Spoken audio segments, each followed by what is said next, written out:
Hello बच्चों, welcome to my channel Neha Educare. तो बच्चों, हम क्लास 9th साइंस का next video chapter 4 describing motion around us का कंप्लीट वीडियो लेकर आ चुके हैं। इस वीडियो में हम मोशन चैप्टर से रिलेटेड कंप्लीट थ्योरी और इम्पॉर्टेंट फार्मूलाज डिस्कस करने वाले हैं। नेक्स्ट वीडियो में हम मोशन चैप्टर से रिलेटेड सारे प्रैक्टिकल क्वेश्चंस डिस्कस करेंगे। बच्चों, मोशन चैप्टर फिज़िक्स का बेसिक्स है, तो इसको समझना बहुत ज़रूरी है। तो वीडियो के एंड तक बने रहिए और अपने कॉन्सेप्ट क्लियर कीजिए। Concept of rest and motion. Rest, अगर कोई ऑब्जेक्ट समय के साथ अपनी पोजीशन नहीं बदलता तो उसे रेस्ट पर कहते हैं। जैसे जमीन पर खड़ा पेड़ या रूम में रखी टेबल। मोशन, अगर कोई ऑब्जेक्ट समय के साथ अपनी पोजीशन बदलता है तो उसे मोशन में कहते हैं।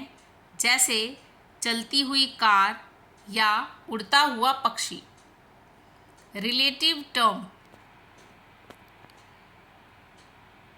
मोशन एब्सोल्यूट नहीं होता, हमेशा रिलेटिव होता है। मीन्स एक ही समय पर आप एक इंसान के लिए रेस्ट पर हो सकते हो और दूसरे के लिए मोशन में। एग्जाम्पल से समझते हैं। जैसे चलती ट्रेन में आपके पास बैठा पैसेंजर आपके लिए रेस्ट में है, पर प्लेटफॉर्म पर खड़ा इंसान आपको मोशन में देखेगा। तो इस टर्म को हम क्या बोलते हैं बच्चों? Relative term of motion. Next समझते हैं डिस्टेंस और डिस्प्लेसमेंट।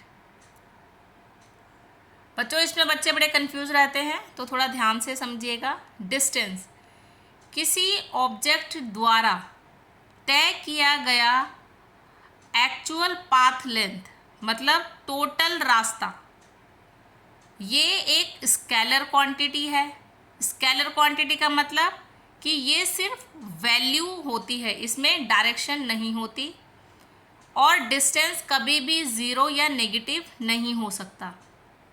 ठीक है बच्चों, डिस्टेंस क्या है? एक्चुअल पाथ लेंथ, और ये स्केलर क्वांटिटी है। मीन्स ये सिर्फ वैल्यू रिप्रेजेंट करता है, डायरेक्शन नहीं।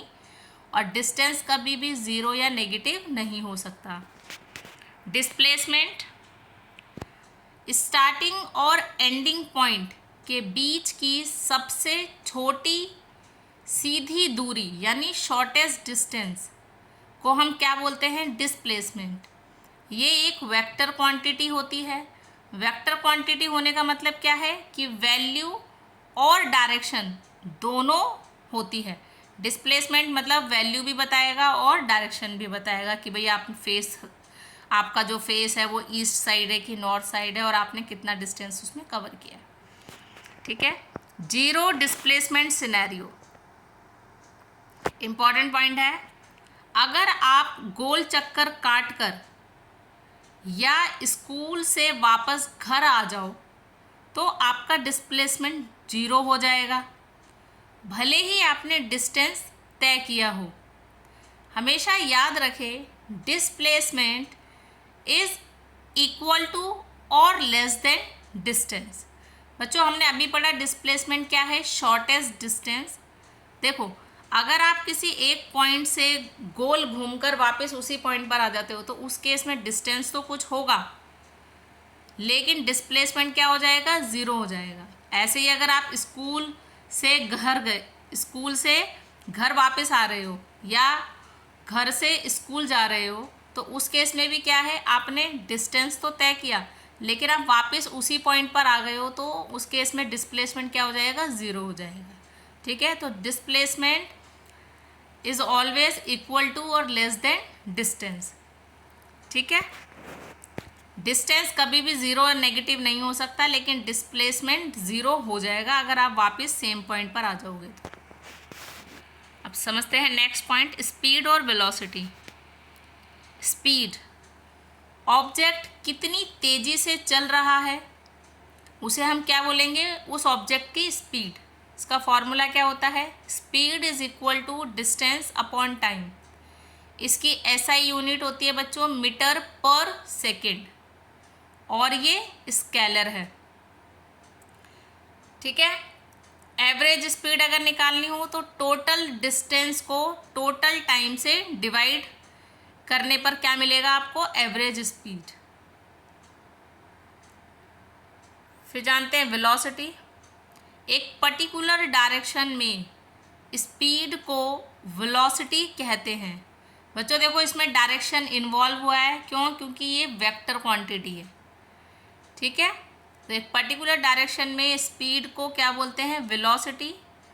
वेलोसिटी का फॉर्मूला क्या होता है, डिस्प्लेसमेंट अपॉन टाइम। ये एक वेक्टर क्वांटिटी है बच्चों। इसकी भी एसआई यूनिट क्या होगी, मीटर पर सेकेंड। एवरेज वेलोसिटी निकालनी होगी तो average velocity is equal to u plus V upon two. U क्या है यहाँ पर, इनिशियल वेलोसिटी, और v क्या है, फाइनल वेलोसिटी, ठीक है। अगर वेलोसिटी बदल रही होती है तो एवरेज वेलोसिटी क्या हो जाती है आपकी, u plus V upon two, ठीक है। भाई पहले क्या थी, इनिशियल वेलोसिटी, फिर बाद में क्या हुई यानी फाइनल वेलोसिटी, दोनों को ऐड कर दोगे और डिवाइडेड बाय 2 कर दोगे तो आपको एवरेज वेलोसिटी मिल जाएगी, ठीक है। अब जानते हैं यूनिफॉर्म और non uniform motion. Uniform motion, जब कोई ऑब्जेक्ट बराबर समय में बराबर दूरी यानी equal distance in equal intervals of time तय करता है तो उसे क्या बोलेंगे हम, यूनिफॉर्म मोशन। यूनिफॉर्म मोशन में क्या हुआ बच्चों, इक्वल डिस्टेंस ट्रैवल हो रहा है कितने, इक्वल इंटरवल्स में, ठीक है। सपोज 1 घंटे में 1 किलोमीटर, 2 घंटे में 2 किलोमीटर, इस टाइप से। इसका ग्राफ हमेशा एक स्ट्रेट स्लैंटेड लाइन होती है। नॉन यूनिफॉर्म मोशन, जब कोई ऑब्जेक्ट बराबर समय में अलग अलग दूरी तय करता है तो उसे हम क्या बोलेंगे, नॉन यूनिफॉर्म मोशन। मतलब 1 घंटा, 2 घंटा, 3 घंटा, इस तरीके से बराबर बराबर समय लग रहा है लेकिन उसमें दूरी अलग अलग तय हो रही है। सपोज पहले 1 घंटे में 1 किलोमीटर गए, दूसरे 2 घंटे के अंदर सपोज 3 किलोमीटर चले गए, तो उसमें क्या हुआ, जो डिस्टेंस था वो बढ़ गया। ये कब होता है आपका, जैसे ट्रैफिक में चलती कार। ट्रैफिक में क्या होता है, अगर ट्रैफिक कम है तो स्पीड ज़्यादा रहेगी, और अगर ट्रैफिक ज़्यादा हो रहा है तो स्पीड क्या हो जाएगी, कम हो जाएगी। इसका ग्राफ एक कर्व्ड लाइन होता है।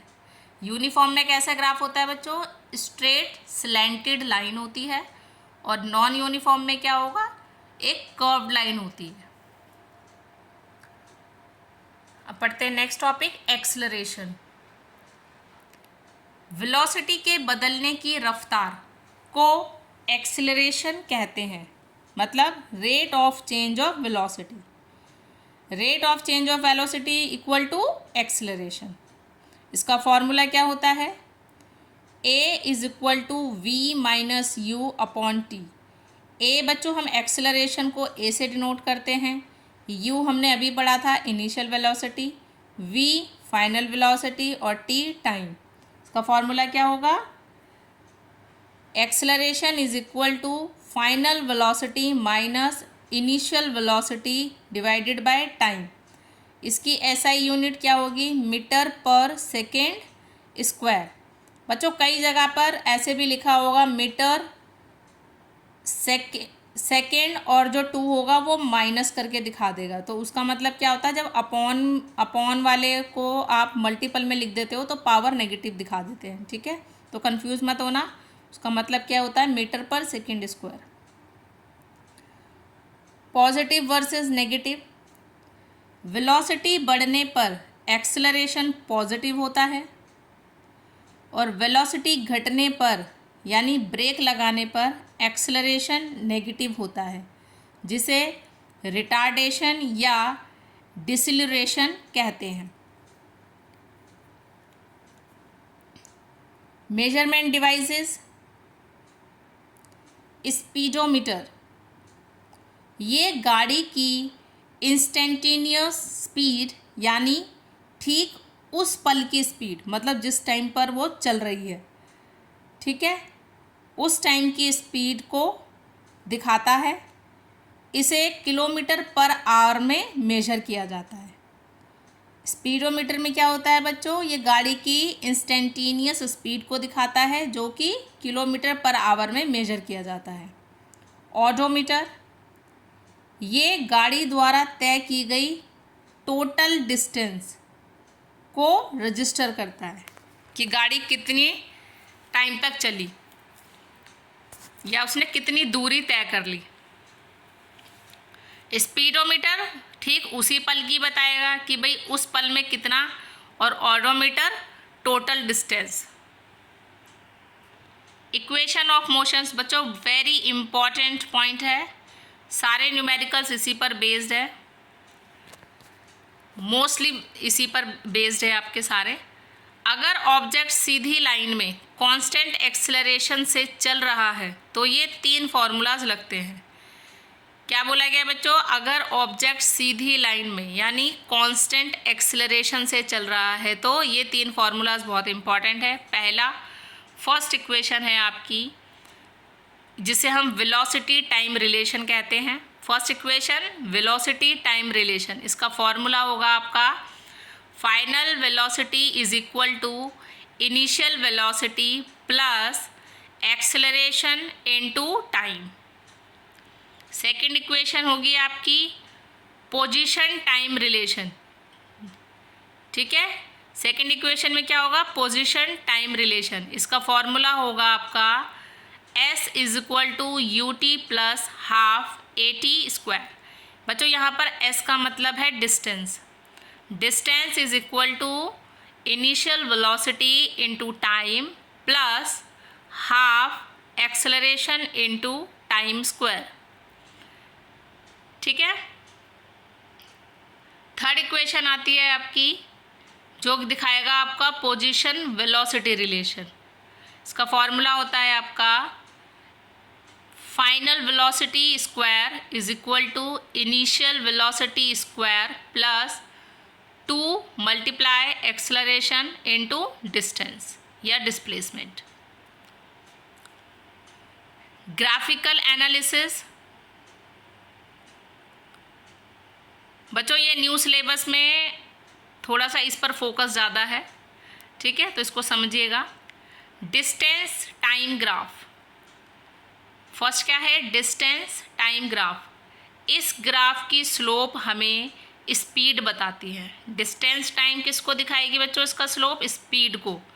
अगर लाइन एक्स एक्सेस के पैरेलल सीधी है तो ऑब्जेक्ट रेस्ट पर है, ठीक है बच्चों। अगर लाइन एक्स एक्सिस के पैरेलल है, पैरेलल सीधी जा रही है तो ऑब्जेक्ट क्या है, अभी रेस्ट पर है। वेलोसिटी टाइम ग्राफ, इस ग्राफ की स्लोप हमें एक्सेलरेशन बताती है और इस ग्राफ के नीचे का टोटल एरिया हमें डिस्प्लेसमेंट या डिस्टेंस बताता है, ठीक है बच्चों। वेलोसिटी टाइम ग्राफ में इसका स्लोप क्या बताएगा, एक्सेलरेशन, और इस ग्राफ के जो नीचे का टोटल एरिया होगा वो हमें डिस्टेंस या डिस्प्लेसमेंट बताएगा। Last topic uniform circular motion. जब कोई ऑब्जेक्ट एक सर्कुलर पाथ यानी गोल रास्ते पर कांस्टेंट स्पीड से घूमता है तो उसे हम क्या बोलेंगे, सर्कुलर मोशन, ठीक है। कांस्टेंट स्पीड से घूम रहा है मतलब यूनिफॉर्म सर्कुलर मोशन। इसका फॉर्मूला क्या होगा, स्पीड यानी कि v is equal to 2 pi R upon T. बच्चों 2 पाई आर क्या होता है, सर्कल का सरकमफ्रेंस, और हमें इसको टाइम के बेस पर बताना है तो हम क्या कर देंगे, वेलोसिटी बताते समय 2 pi are divided by T. इसका एक क्रूशियल पॉइंट है वो समझिए, भले ही यहाँ स्पीड कांस्टेंट हो पर हर पॉइंट पर ऑब्जेक्ट की डायरेक्शन बदल रही होती है, ठीक है बच्चों। भाई आप सर्कुलर मोशन में जाओगे तो सपोज़ आपने ईस्ट से शुरू किया, फिर आप नीचे चलते चले जाओगे, आप साउथ ईस्ट पहुंचोगे, फिर नीचे जाओगे, साउथ पे जाओगे, इस तरीके से। तो इसमें क्या हो रहा है, ऑब्जेक्ट की जो डायरेक्शन है वो बदलती जा रही है। डायरेक्शन बदलने से वेलोसिटी बदलती है, ठीक है।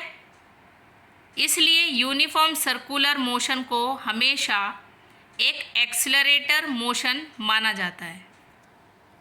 बच्चों, डायरेक्शन और वेलोसिटी बदलने की वजह से यूनिफॉर्म सर्कुलर मोशन को हमेशा एक एक्सीलरेटर मोशन माना जाता है। जैसे फैन की ब्लेड्स की मोशन, आपके घरों में जो पंखा है जब वो घूमता है तो उसकी जो पंखड़ी है उनका मोशन, या